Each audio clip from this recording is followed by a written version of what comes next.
ahora sí vamos a darle la bienvenida a nuestro siguiente invitado, el abogado Pedro José Freile, quien fue candidato presidencial y candidato a la alcaldía de Quito.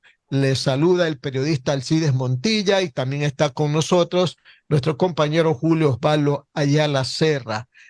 Abogado Freile, disculpe que lo hayamos molestado en esta fecha en la que la ciudad, su ciudad, cumple hoy 489 años de fundación. La verdad es que los quiteños, como son tan alegres, como los ecuatorianos, los manavitas, los guayaquileños, son alegres cuando se refiere a la celebración de las fiestas de fundación o las fiestas de independencia. En todas estas ciudades se celebran pues con actos de diferentes matices, todos alegres, por supuesto, como somos los ecuatorianos.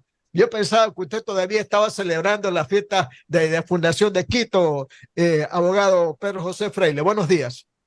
Muy buenos días, Alcides. Un saludo a Julio también a la distancia. Y lo que esté con cara de recién bañado no quiere decir que no esté chuchaqui. Aquí las fiestas de Quito comenzaron el primero y estamos celebrando por muchas razones y con mucha esperanza. Siempre, bueno, las fiestas de Quito se celebran. Y aquí a mis espaldas, eso que no sé si ven ustedes, es la iglesia de San Francisco, uno de los Sí, sitios oiga. más antiguos alrededor. En ese sitio más o menos es en donde empezó la ciudad. Para mí tiene un significado especial porque es el nacimiento de la cultura nacional que nos une. En Quito no realmente solo hay quiteños, hay ecuatorianos. Aquí los acentos se funden, aquí las costumbres, las comidas y los bailes se vuelven uno solo. La razón por la que la carita de Dios festeja alegre es porque es de Ecuador. Oiga, sí, en realidad, pues Quito es una linda ciudad. Y ahora, más que nada, conversaba con unos colegas que nos decían, estamos alegres porque ahora el metro ya está funcionando, la gente está yendo al centro histórico, hay muchísima gente, los negocios se activan, la gente está por un lado, por el otro, o sea, a los tiempos. Esto no creo que sea una novelería a propósito del tema del metro, de la cual pues queremos conversar un poquito, abogado, Claro. porque aquí en Guayaquil siempre nos preguntamos, ¿no? ¿Cómo es que va a funcionar el metro en Quito desde el punto de vista financiero? Yo tengo aquí algunas cifras porque se decía, bueno, tendrá que para más o menos empatar el tema de las finanzas, ¿verdad? Tendría que el metro diariamente ser ocupado por más o menos 400.000 personas, pero estamos Sí. viendo que del primero al 4 de diciembre, el del primero al 4 de diciembre, solamente han utilizado el metro 356.609 personas. Eso nos hace pensar que puede haber problemas financieros dentro de poco, abogado. Ah, lamentablemente sí, tu lectura es correcta. Lo que pasa con el Metro de Quito es que no es financiable por sí mismo, sino se soluciona toda la movilidad de la ciudad de Quito. En Quito, imagínense ustedes esto, el 70% de la población de la ciudad necesita transporte público para moverse todos los días, pero el transporte público en Quito está disponible en algo más del 15% del territorio de la ciudad. Es decir, la mayoría de gente no tiene cómo moverse en la mayoría del territorio. El metro se mueve solamente en un pedacito en la mitad de la ciudad, que es larga como un chorizo y el metro va de un punto a otro en la mitad del chorizo. Entonces, primera cosa, es necesario cambiar el modelo de movilidad. Yo trabajé en un plan en detalle, no coincido con el modelo de gestión que ha dado el municipio, puedo anticipar que le va a faltar pasajeros y eso va a traer problemas económicos. La única manera de hacer que una infraestructura como esta funcione es una que yo discutí con los señores transportistas de la ciudad del año anterior, y esa era que todo el sistema de movilidad, incluyendo los buses que hoy son de propiedad de ellos, pasen a ser parte del metro y que ellos se conviertan de transportistas en accionistas, en conjunto con un gran operador que pueda seguir construyendo las líneas de metro y así sí lograr que haya más de 400.000 personas integradas en el mismo sistema de movilidad. Pero el sistema operando por sí solo, como se hace ahora, probablemente nos va a costar y nos va a costar dolores de cabeza en cortísimo plazo. Pero José, pero aparte del tema de los, de los usuarios, de los que ocupan el metro, ¿verdad? Está el hecho de que la tarifa, pues, yo he estado Hmm. desde mis labores periodísticas, he estado en otros países y me he subido al metro. Y ahí cobran más de $1, pues. En Quito están cobrando 45 centavos. Entonces vamos a ver dentro de poco un tremendo déficit que yo no sé quién vaya a solventarlo. Tal vez el municipio, tal vez el gobierno.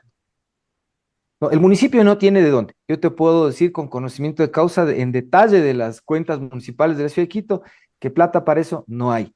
Para que esto funcione es necesario abrir esto a los señores transportistas de integrar todo en un solo sistema. O sea, comprarse todos los buses, comprarse todas las líneas, convertir todo en un solo sistema es la única manera de mantener una tarifa que sea razonable, porque no es lo mismo que te cobren $1 solo por subirte al metro, que cobrándote $1 te puedas subir y bajar de todo el sistema en la ciudad, que te subas en Caupicho y te bajes en Nueva Aurora, en el sur de la ciudad. O sea, que puedas hacer todos los recorridos, ir del aeropuerto a Yoa, lo que haga falta, cruzar todo el perímetro con una sola tarifa.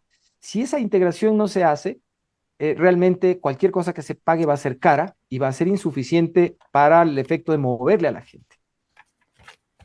Si estamos con estos problemas, ¿verdad?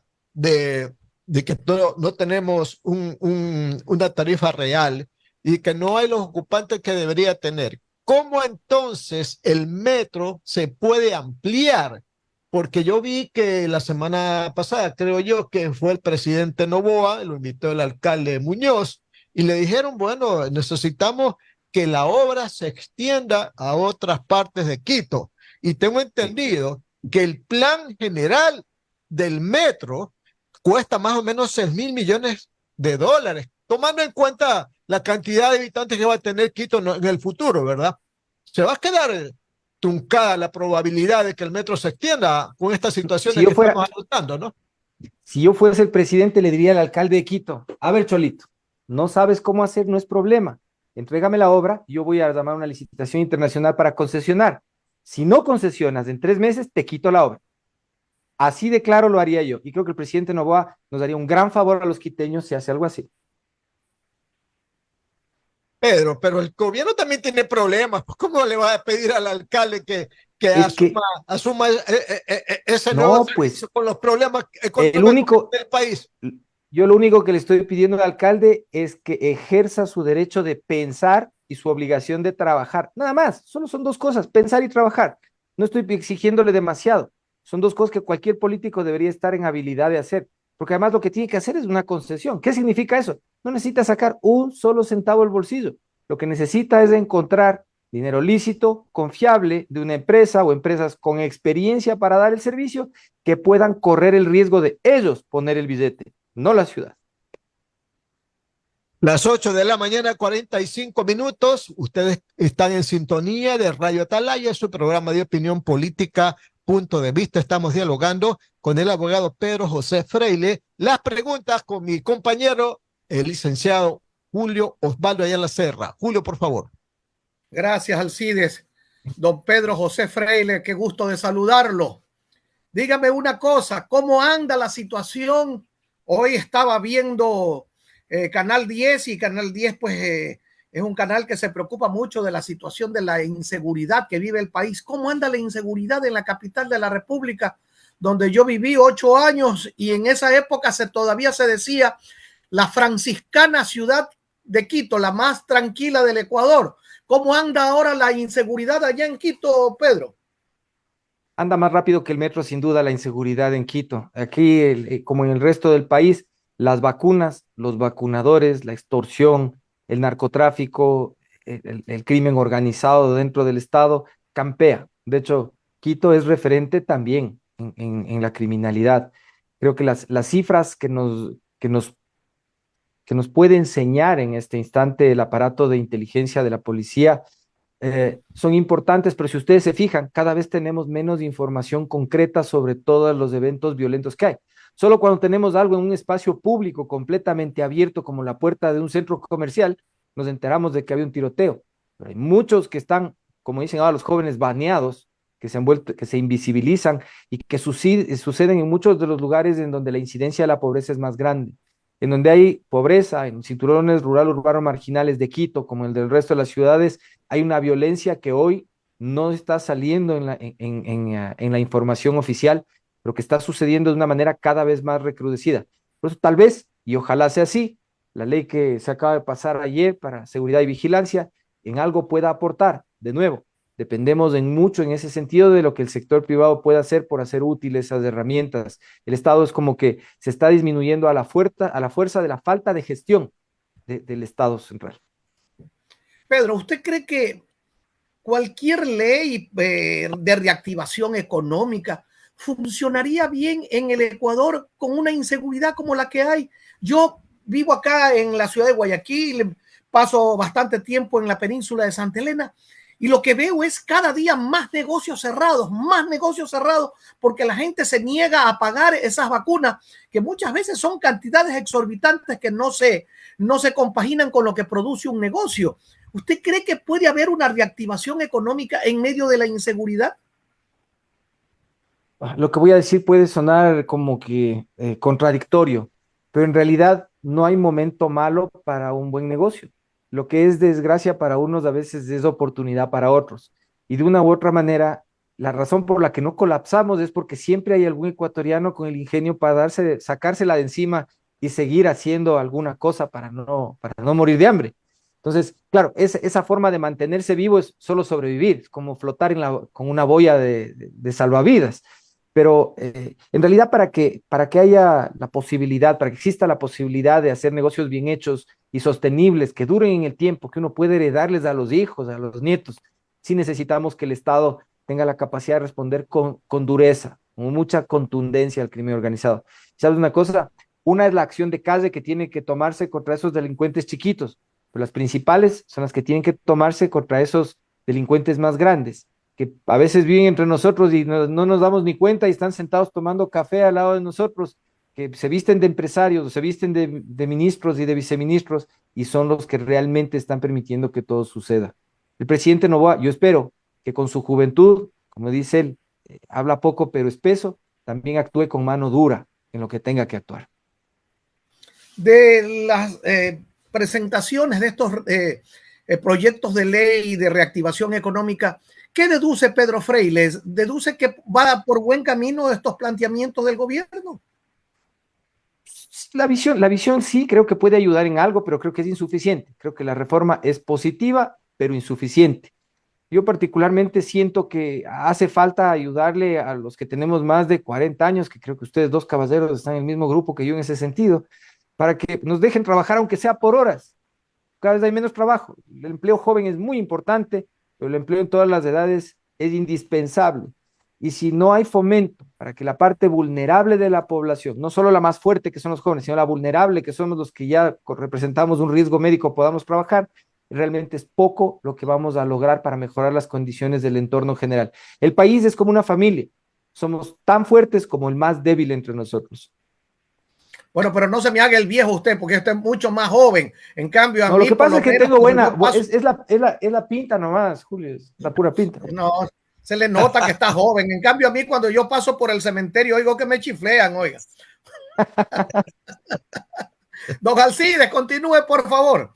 Doctor Pedro José, le quería hacer una pregunta complementaria sobre el tema del metro, a propósito de un reclamo que usted hizo respecto a la cédula de identidad que emite regularmente desde hace muchísimos años el Registro Civil Municipal de Guayaquil. Yo tengo una cédula de esas, yo me he ido a cualquier parte y nunca me han dicho no, esto no vale. ¿Por qué en Quito? ¿Cuál es la razón jurídica, el argumento jurídico para que el Metro de Quito no acepte las cédulas emitidas por el Registro Civil Municipal de Guayaquil?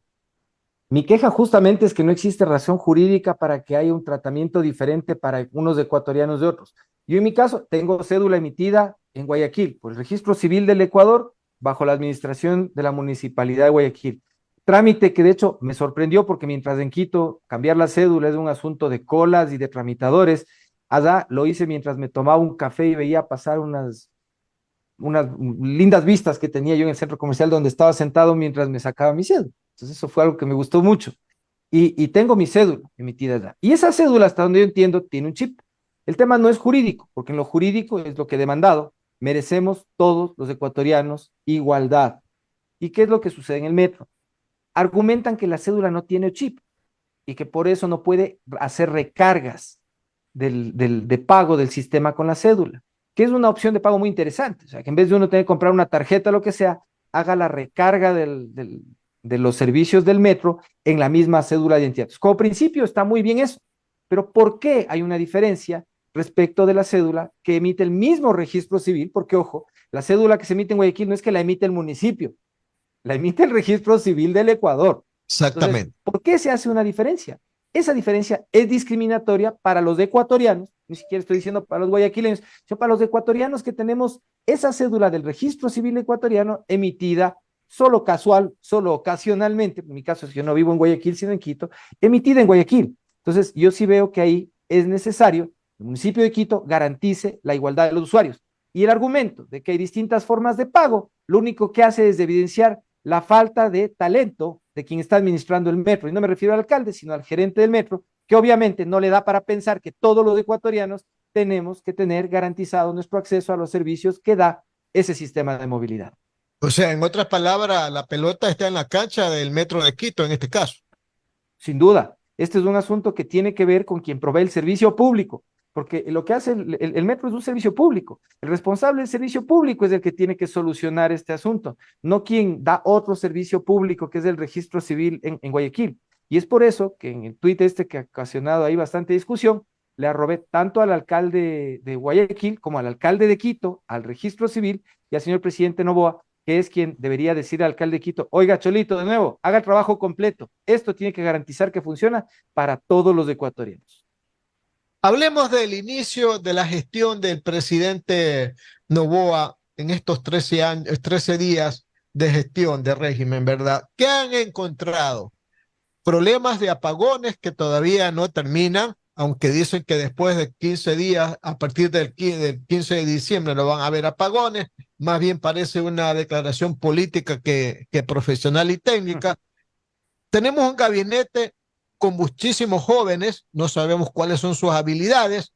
Sigue la inseguridad, ya mismo viene el niño, tenemos un problema de caja que no sé cómo vaya a resolver el problema en este mes de diciembre, que hay que pagar décimos. Muchos dicen que son 2.000 millones, están buscando las opciones, etcétera. ¿Cómo ve usted la situación del país con esta cantidad de problemas a los que tiene que asumir y resolver el presidente Noboa?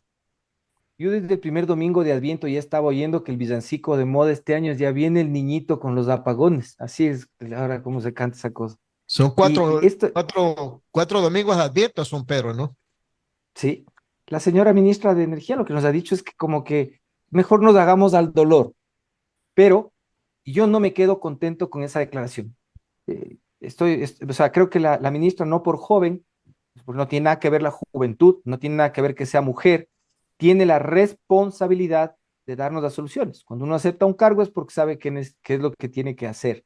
Y decirnos que simplemente no le han dado la información, eso no es excusa. ¿Para qué se mete un cargo del que no esté informado? O sea, esa no es una excusa para un servidor público, primero.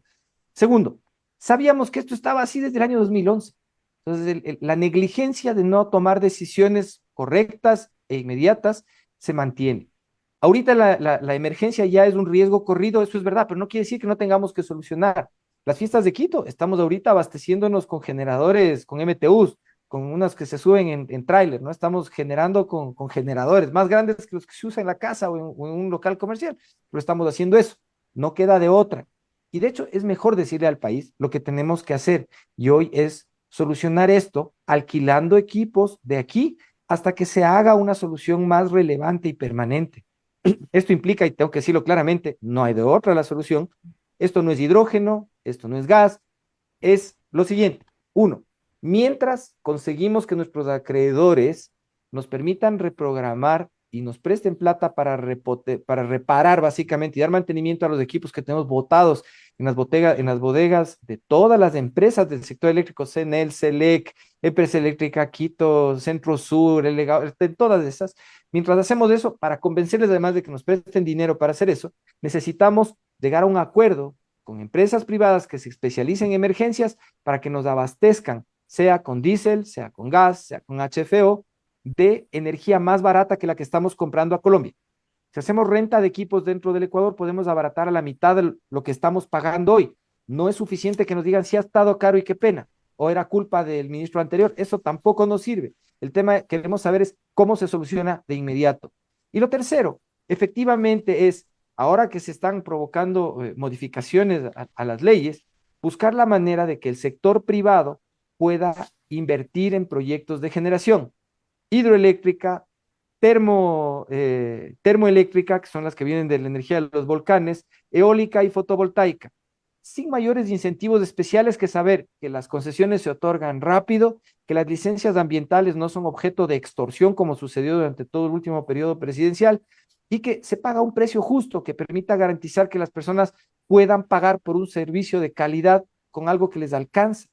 Esas son las cosas que hay que hacer. Si el Ministerio de Energía no puede conjugar estas ideas de esa manera, clara y concisa, yo creo que por ahí va también la posibilidad de que el sector necesite cambios pronto. Las 8 de la mañana, 58 minutos, 8 de la mañana, 58 minutos. Seguimos conversando con el abogado Pedro José Freile. Las preguntas de mi compañero Julio Osvaldo Ayala Serra. Don Pedro, dígame una cosa. ¿Usted está consciente de que dentro de pocos días estaremos ya en el 2024, que es un año electoral, porque a comienzos del 2025 tendremos elecciones? Le pregunto al ex candidato a la presidencia, ¿volverá usted a incursionar en estas candidaturas? ¿Estará presto para participar de esta situación? ¿O el tema de la crisis que vive el país lo hace ver con doble rasero esta situación? ¿Va a participar usted, doctor? Yo me siento preparado realmente para el ejercicio del cargo, pero siento que hay personas que en el perfil que requiere la circunstancia son más adecuadas que yo. Yo no me quito de la cabeza la idea de convencerle a Jan Topic de que se ponga al frente, porque no veo que el tema de seguridad tampoco se vaya a atender de la manera necesaria de aquí hasta el final del próximo año. Así que yo le soy sincero, voy a intentar en lo posible que sea el mismo Jan quien le pueda convencer de que lo hagamos. Tenemos un plan, sabemos lo que hay que hacer y tenemos los cuadros para poder trabajar en equipo, para hacer algo útil rápidamente. Así que como político tengo que decirlo, claro, el ego de uno dice, soy yo la persona, pero creo que más importante es mostrarle al país que desde la política también existimos personas que podemos decir, hay alguien que en esta circunstancia puede ser mejor que yo. Esa declaración suya significa en buen romance que irán nuevamente con los social cristianos en conjunto para participar en el 2025. Eso es un poco más fino. En realidad no lo sé. Lo que sí te puedo decir es que hoy hay un proceso en el cual creo que no solo Jan o yo nos hemos comprometido y es pensar en cómo hacer que esto funcione de una manera no solamente más eficaz, sino además más digna. Y que el Partido Social Cristiano abrió las puertas. En su momento a mí me abrió las puertas el Partido Socialista. O sea, en algún lado tenemos que tener un vehículo que además se vuelva más permanente, porque las elecciones en sí mismas nos han dejado ver que los vehículos electorales están a la mano, pero el país necesita propuestas de más largo plazo y transformar la política implica un compromiso de más largo plazo. Así que tal vez lo que sí debamos hacer también es encontrar un derrotero en el cual arriesgarnos a hacer organización política de más largo plazo. Y sí, entre los que han estado cercanos está el PSC. Si vamos a hacerlo por ahí, es temprano para saberlo. Doctor Freile, dígame una cosa. ¿Usted cómo cree que estará el país para esa época, para el 2025? ¿Estará mejor que ahora o estará peor? Porque de lo que yo veo particularmente es que la única opción que hay en estos momentos es prestar más plata para salir de este enorme bache. Y eso significa, en buen romance, aumentar una deuda pública enorme a la que no tenemos mayores posibilidades ni recursos para financiarla. Se dice por parte de los expertos que para el 2025 el pago de la deuda pública será enorme, se vence en plazos y que la única otra salida pues es renegociar esta deuda. Pero renegociar significa, mira, no te puedo pagar hoy día, te pago después de un año, pero los intereses aumentan, la deuda se acumula. ¿Cuáles son las perspectivas que usted le ve para el 2025 a la situación fundamentalmente económica del país? Yo pensaría que el país sí puede y debe aspirar a estar un poco mejor que ahora. O sea, al menos igual o mejor que ahora, creo que es posible. Y creo que es posible porque hay otras fuerzas, digamos así, de los mercados regionales que van a generar circunstancias en las cuales va a cambiar también nuestra situación de caja. Voy a poner el ejemplo. En la época del presidente Voldemort, hubo un montón de liquidez.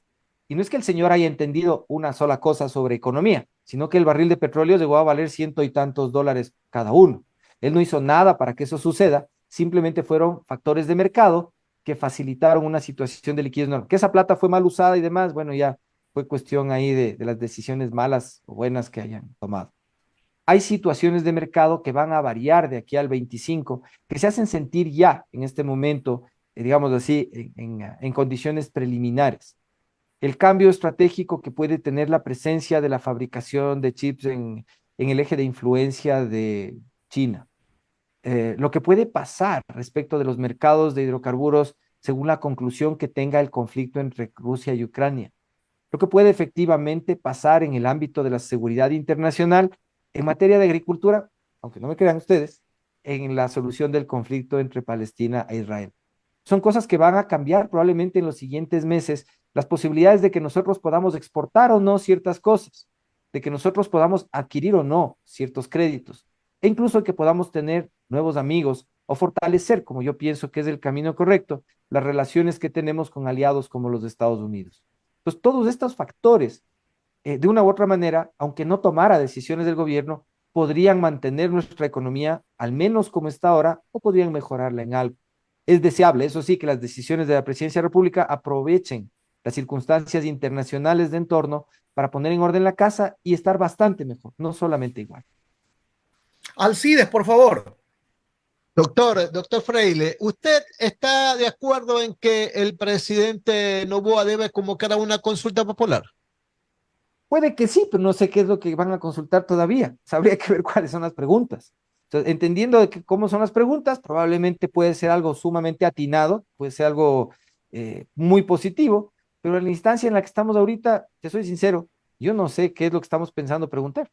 Porque esa fue una promesa del presidente Lazo en la campaña electoral. Ahora, claro, hay que ver las preguntas y hay que aligerar el proceso, porque tampoco se puede demorar mucho. Pero en caso de que haya un debate para en la que el gobierno diga, bueno, a ver, abramos el debate. ¿Qué pregunta Pedro Freire? ¿Qué quiere preguntar Pedro Freire en una consulta? ¿Qué preguntaría usted? En la instancia donde estamos ahorita, probablemente no haría una consulta. Preferiría navegar con el sistema legal como está y lo dijimos con Jan Topic. Para este periodo extraordinario que sirve para completar el periodo de Lazo, nosotros provocaríamos el menor número de reformas legales o constitucionales. La habilidad del uso del sistema es lo que debería primar para no distraernos del objetivo de poder levantar la economía y garantizar victorias rápidas. Si nos diluimos en las consultas, si nos diluimos en las inauguraciones y vamos a hacer lo mismo que hizo Moreno y lo mismo que hizo Lazo, y es una pérdida de tiempo. ¿Usted está de acuerdo en que algunos economistas, a propósito de esta crisis, han dicho que es hora de que el Ecuador o elimine los subsidios o los focalice? Al menos el Fondo Monetario Internacional ya se acaba de pronunciar que el Ecuador debe eliminar los subsidios. Estaba leyendo una nota ayer que los subsidios en el Ecuador, todos, ¿verdad? Desde los que están en los combustibles hasta los que son del bono de desarrollo humano, son más de 7.000 millones de dólares, pues, ¿no? Entonces, eliminando los subsidios o focalizándolos, ahí está la plata, pues, para evitar de continuar con estos déficits permanentes del presupuesto. Yo soy liberal, al liberalismo no le gustan los subsidios, pero en el liberalismo de este tiempo somos pragmáticos también. Y las medidas económicas no son ni buenas ni malas, sino oportunas o inoportunas. Y en el momento en donde estamos, el Ecuador debe buscar una manera de poder sostener subsidios para la población más vulnerable. Entonces tenemos subsidios que deben garantizarse y que pueden lograr que se sostengan simplemente con implementar una solución en lo económico que proviene del ámbito de la seguridad. Evitar que se nos vaya más de $1 millón al día por la frontera del Perú en tanques de gas y más de 1.000 millones, creo que son cerca de 1.500 millones de dólares en otros combustibles hacia Colombia. Son cerca de 2.000 millones de dólares que podemos recuperar para poder sostener subsidios que necesita la población más vulnerable, solamente tomando decisiones que no requieren de ningún cambio de ley en el ámbito de la seguridad. Pero para eso, claro, se necesita expertos. ¿Usted elevaría el IVA del 12 al 15%?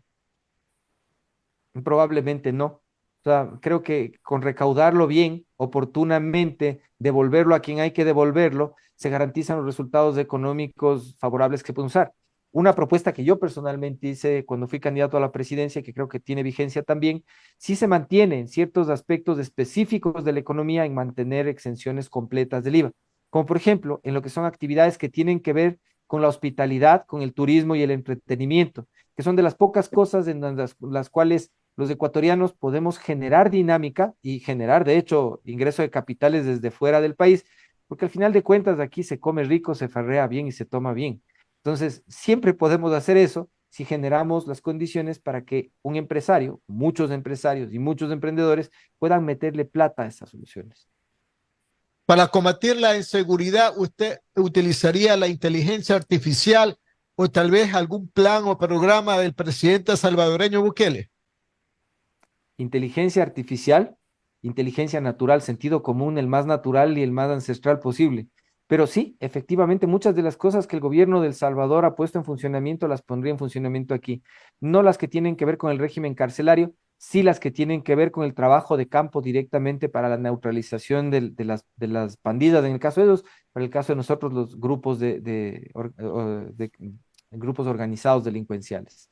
Creo que eso son decisiones que no requieren tampoco de reformas legales, necesitan de acciones inmediatas. Y sí, en ese sentido lo haría definitivamente. Y ojalá pudiéramos ver un presidente pronto que goce la popularidad de la que goza el presidente Nayib Bukele por los resultados que le garantiza a su gente.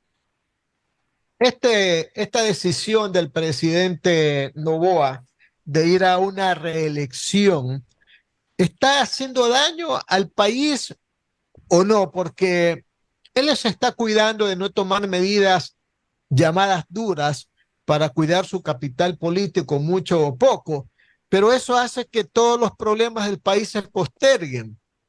O sea que tú dices que el presidente Noboa no habla mucho bajo la premisa de que el que come callado come dos veces. Digo yo, ¿no?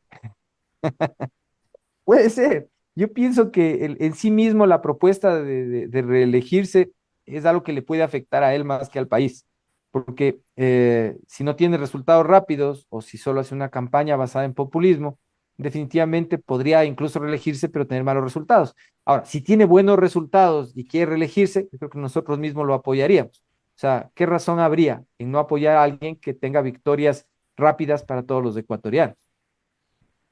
Pero José, ¿usted sigue pensando que San Borondón es la capital política del Ecuador? Sin duda, y es por eso que saqué la cédula ya por si acaso. Ah, caray. ¿Pero por qué dice que es la capital política? Porque aquí viven los líderes políticos del país.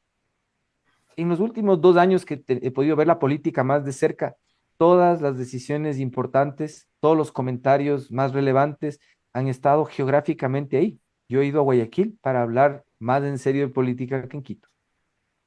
Oye, le recuerdo algo, ¿no?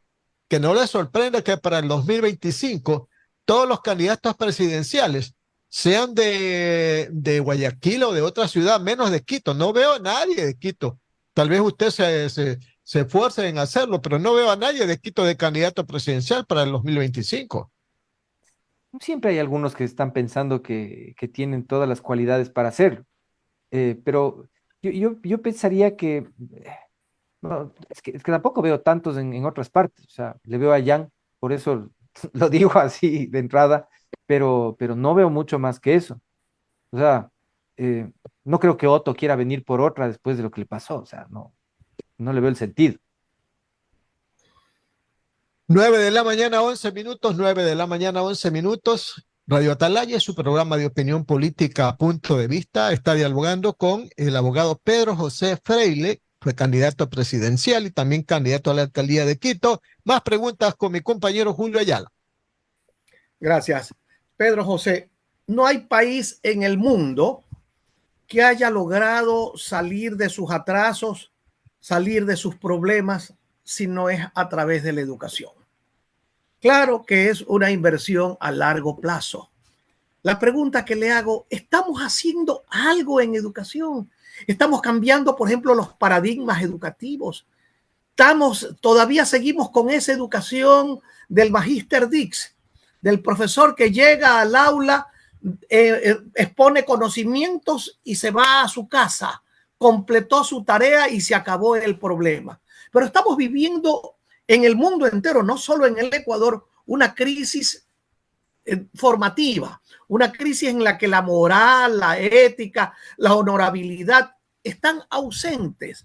No es la educación escolarizada la única que puede impartir moral, ética, honorabilidad, no, es en los hogares, pero los hogares también necesitan formación. Nadie nace sabiendo cómo ser padre, pero no hay ningún trabajo en este sentido. Acaba de pasar un gobierno y la ministra de Educación lo único que hizo fue lo que decía mi profesor de lógica, el doctor Gustavo Moreira Vaquerizo, firmar oficios y no pasó nada. La educación no ha cambiado. Los educadores no tienen una nueva consigna. Y yo no le veo en ese sentido perspectivas al país. ¿Usted qué cree, Pedro? Yo tengo la sensación de que de pronto los educadores no tienen una nueva consigna, pero sí tienen una nueva conciencia. Tengo algunos amigos educadores con los que justamente, curioso, justo esta semana hemos estado hablando de esto, un poco como pensando en los temas importantes que no corresponden solamente a lo que pasa en este año de gobierno, sino en lo que necesitamos hacer en el largo plazo. Y en realidad veo que aunque los profesores, los educadores sí tienen nueva conciencia y tienen obviamente un montón de elementos nuevos en su propia preparación, sobre todo en el ámbito pedagógico, el sistema se ha vuelto notablemente más burocrático. La ministra Brown yo creo que solamente aportó, lo digo con el nombre de ella directamente, a pesar de que su currículum es bueno, a complicar las cosas para que las comunidades educativas se vuelvan un manojo de sensibilidades, perdón para los más jóvenes, pero un manojo de sensibilidades millennials, que ya no tienen como centro la educación, sino simplemente la existencia de factores de dominación política. Creo que la educación, aunque ha avanzado en lo científico, eso no se refleja en la calidad humana de lo que produce el sistema educativo. Los niveles de conflicto que existen dentro de las instituciones educativas en lo laboral, como entre las relaciones entre los miembros de la comunidad, estos educadores, personal de apoyo, pero sobre todo estudiantes, no están dándonos mejores ciudadanos como resultado, están dándonos personas más conflictivas y es urgente. Yo sí pensaría que, como en el tema de la seguridad, la salud y la educación, tienen que estar sobre la mesa como factores estratégicos del desarrollo nacional. Ahora, el presidente debería, de hecho, llamarle a las fuerzas políticas, aliadas y no aliadas en la coyuntura, a plantearles que estos son los temas sobre los cuales tenemos que generar propuestas para la siguiente campaña electoral, no cosas populistas, sino realmente solucionar estos problemas. Estamos produciendo gente más débil, una nación más frágil en lugar de un pueblo mejor educado y más fuerte para el progreso. Hay otro tema, Pedro, que me gustaría que usted someramente lo analice, pero ¿qué estamos haciendo en materia de seguridad social? Todo el mundo sabe que la seguridad social camina inexorablemente a un despeñadero. No hay hasta el momento ningún trabajo que nos diga que la estamos salvando a la seguridad social. ¿Qué cree que debemos hacer, Pedro, en esa área? Primero, incorporar más usuarios a la seguridad social. Necesitamos que ojalá todos los ecuatorianos pudiésemos aportar para nuestra propia responsable vejez o cesación de trabajo. O sea, sí veo que es poco lo que se hace, veo que los perfiles en lo administrativo podrían orientarse ahorita a algo mejor, pero en realidad no hay un sentido de relevancia de nuestra propia incapacidad de no ser inmortales. El Estado tiene que tomar en serio que a la gente necesita dar herramientas para ahorrar, porque no somos inmortales. Y esto tiene que hablarse en el sistema educativo, tiene que trabajarse con el sistema financiero y tiene que garantizarse dentro del sistema propio de seguridad social, que yo lo digo, aunque sé que hay gente que no le gusta mucho esto, no debería estar dando servicios de salud que son propios del Estado, sino garantizándonos que la plata que estamos ahorrando para cuando necesitamos no se malbarata en cosas que no corresponde al sistema. Y eso también es otro tema, también lo pondría sobre la mesa, porque si no, como tú muy bien dices, estamos matando a la seguridad social. Alcides, por favor, en el finalísimo. Solamente para agradecer al abogado Pedro José Freile por haber estado con nosotros en este día de fiesta de Quito y del país por los 489 años de fundación de la denominada Carita de Dios. Los felicitamos a usted como quiteño y a todos los quiteños por esta festividad, estimado Pedro José. Bueno, yo les agradezco a ustedes, Alcides, Julio, amigos de Atalaya, por compartir estos momentos con ustedes. Desde Quito les digo que viva el Ecuador y que viva Quito también. Que viva el Ecuador Viva. y que Quito, por supuesto que sí. 9 de la mañana, 17 minutos. Le agradecemos pues al abogado Pedro José Freile por esta entrevista.